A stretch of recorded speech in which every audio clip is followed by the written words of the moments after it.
Welcome to Asimcode. Please subscribe to my channel and like my video. In this video, we are going to learn about if-else statements in Python.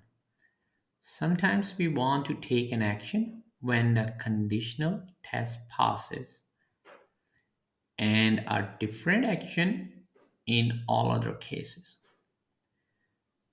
Python's if-else syntax makes this possible. An if-else block is similar to if statement, but the else statement allows us to define an action or set of actions that are executed when the conditional test fails. So let's see an example. So we have a variable age set to 15, and then we have if condition, and we do age is greater or equals to 18, then this person can vote. So we're going to print you can vote. You can vote. And if this condition is not true, and we are going to use else, and in else we're just gonna print sorry, you cannot vote because the person be you.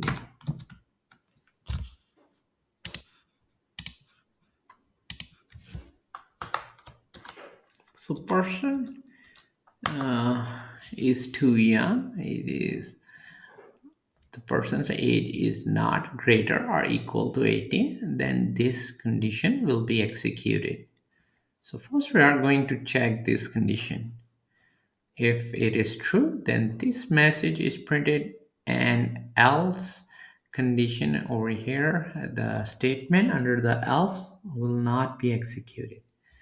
But if this condition is false, then the controls goes over here under the else, and we are going to execute the statement under the else. This code will work because it has only two possible situations to evaluate. A person is either old enough to vote or not old enough to vote. The if-else structure works well in situation in which you want Python to always execute one of two possible actions. Now we are going to run our code and check the output. And we get this message, sorry, you cannot vote. So let's clear the screen and change the value. Now we set it to 19, and we should get this message, you can vote. So let's see. Now we get you can vote. To keep on learning, please subscribe to my channel, Asimcode. Like my video, keep supporting me, and thank you for watching.